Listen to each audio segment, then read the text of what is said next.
kung papasok ka ba sa fish farming, either tilapia farming o hito farming, dito sa concrete pond, magkano ang gagastusin mo?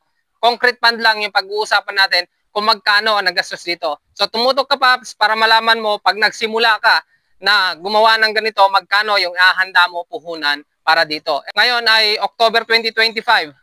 So updated tayo dun sa prices ng mga materials na gagamitin natin dito. Pero syempre sa ibang lugar siguro mas may mahal, mas may mura. Pero more or less yung standard pricing ang bibigay ko sa inyo. At least magkaroon kayo ng idea kung magkano ang hahanda ninyo na budget para sa isang concrete pond na 3 meter diameter, 1 meter height. Update ko na rin kayo mga paps, itong tilapia natin nandito, 6 months na siya. Malalaki na sila talaga mga paps, promise. Ito, no scam talaga tayo dito. Walang scam. Yan. Hop, wait. Kalma.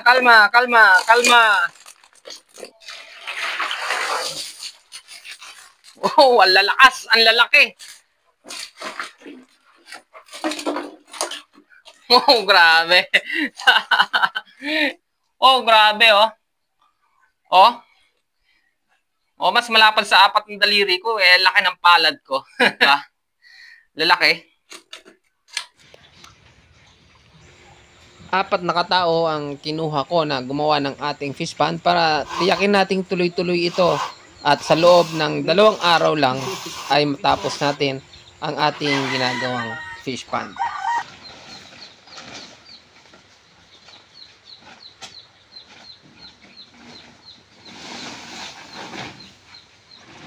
Ito pong design ng ating circular concrete pond ay paimbudo siya. Mas malalim doon sa gitna. 1 foot yung lalim ng gitna kumpara dito sa gilid.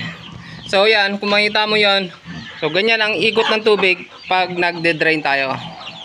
Yung mga dumi-dumi dito sa paligid ay mahihila niya doon sa gitna. Kaya mangyayari dyan, yung mga sludge ay paparoon at mai-flush niya palabas. So ang diameter nito 3 meters, tapos yung taas nito dito sa loob ay 1 meter, 100 centimeter. Tapos dito sa labas ay sumobra ng konti na 4 feet. Ito yung pinakabago na design natin.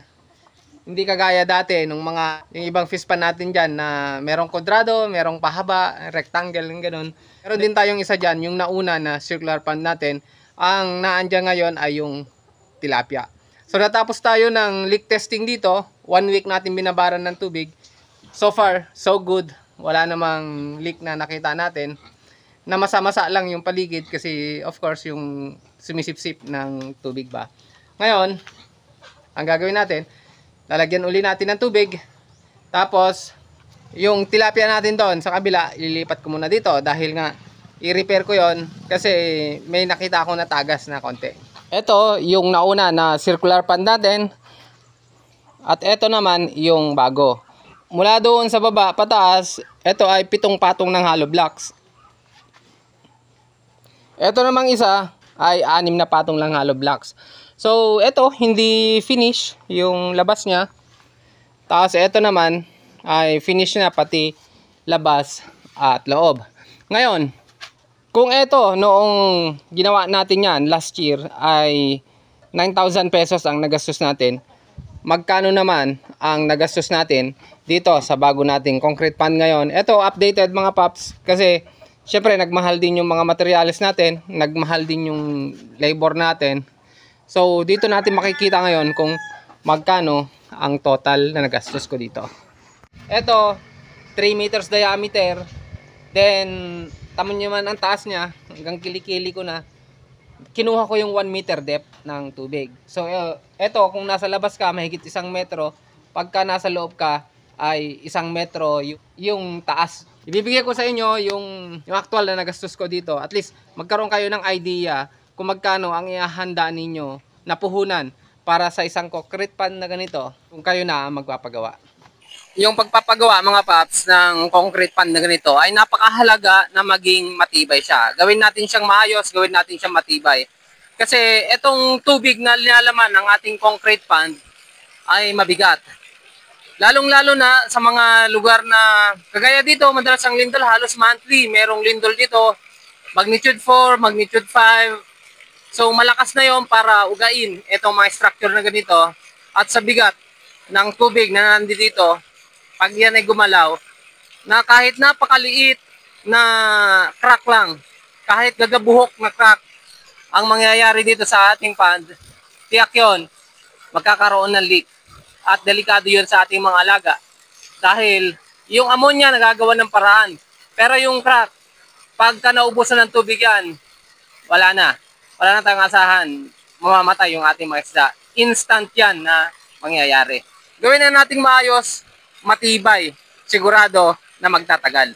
So nakapagpatubig na tayo. Tingnan, 72 centimeters bale yung lalim na nilagay natin. Ang pond natin na to, mga paps, ay naka-isang taon na. Madaming pagsubok ang pinagdaanan. Kasi dito, ang dalas ng lindol. Ang mistake ko kasi, nung pinagawa ko nito, walang bakal yung sahig. Ngayon, nauna yung pader na ginawa. Then, nahuli itong sahig, basta nilatag, ibinangga doon sa pader. Ngayon, ang nangyari, nung nakaranas ng mga lindol, ay nagkaroon siya ng konting bumuka doon sa gilid ng konting-konti lang. Halos hindi mo nga makita, pero makita mo yung tubig tumutulo. Kaya eto mga tilapia natin na nandito, ilipat ko muna doon. Update ko na rin kayo mga paps, itong tilapia natin nandito, 6 months na siya. So ito, nung nilagay ko 120 pieces lang dito sa 3 diameter na concrete pond natin. So far, so good. Kung makikita nyo naman, malalaki na sila. Almost same sizes sila. Ang gaganda. Matataba mga paps.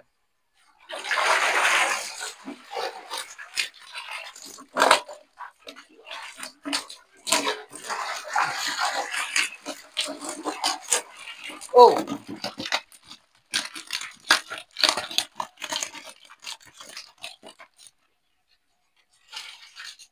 Ito mga paps, yung size ng ating tilapia. Dati, hindi natin akalain na dito sa concrete pond natin ay lalaki ng ganito ang ating mga tilapia. O, lulusog mga paps, oh. Ang lalaki.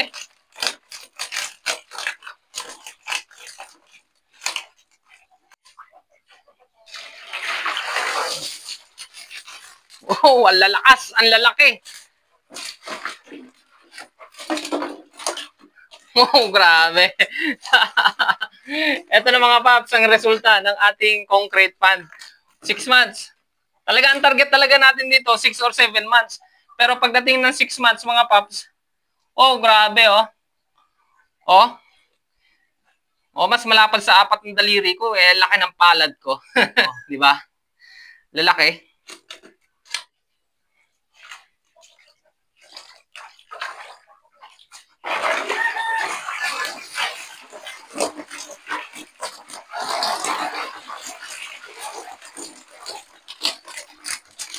Oh! Yes! Ito mga paps, itong mga tilapia natin, pag nasa tubig pa, parang maliliit silang tingnan. Pero pag naaahon na natin sila, ang totoo, lalaki ng tingnan. Malalaki na talaga. See? Oh! Oh, grabe! Oh! Grabe, lalaki. Malalaki na sila talaga mga paps, promise. Ito, no scam talaga tayo dito. Walang scam. Yan. Hop, hop, hop. Wait. Kalma. Yun, kalma. Oh, laki. Success.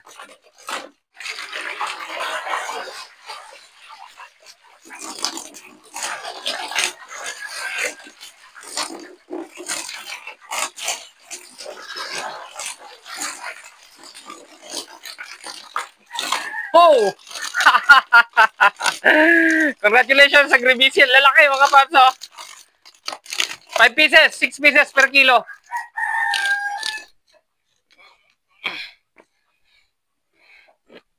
Yung mga paps, lipat natin dito.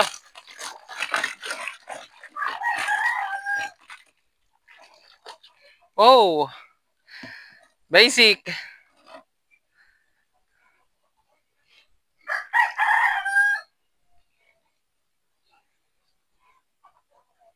So, natapos na yung paglilipat natin ng mga tilapia natin dito. Medyo na-stress sila. Yung iba natanggalan na ng kaliskis. Ngayon, yung kulay nga nag-iba na. Medyo maitim kanina, ngayon namumuti na sila. Kasi bago yung tubig na dinatnan nila dito. Kung ganun pa man, obserbahan natin, baka merong ang reaction. Pero ang conclusion natin doon sa pag-aalaga ng tilapia sa concrete pond, traditional setup. In 6 months, ganyan kalalaki yung ating mga tilapia. For sale size talaga. Mas malalaki na nga ito kasi nakikita kong ibang ibinebenta sa palengke ngayon. Paps, balik tayo sa pinag-uusapan natin. Magkano ba ang nagastos ko dito sa concrete pond na pinagawa kong ito? Ito yung mga materyales na nagamit ko sa aking pond. Ang hollow blocks na kagamit ako ng 210 pieces by 10 pesos each, 2,100 pesos. Yung semento na kagamit ako, 11 bags times 250 pesos equals 2,750. Yung ginamit ko na bakal, 10mm and 9mm, nakagamit ako dyan ng 12 pieces, total 1,620. Ang gravel and sand, nakagamit din ako dyan ng total ng 4,000 pesos. Yung PVC and fittings, nakagamit ako dyan ng 560 pesos. Gumamit din ako ng Sahara, 4 na piraso, times 70 each, 280 pesos. Tapos ito yung labor ko, kasi 4 ang pinagtrabaho ko, sa 2 araw, 8 sila, so times 500 is 4,000 pesos. Then others, mga ginamit ko, halimbawa yung mga merienda, ganon, so nakagamit ako ng 1,000 pesos.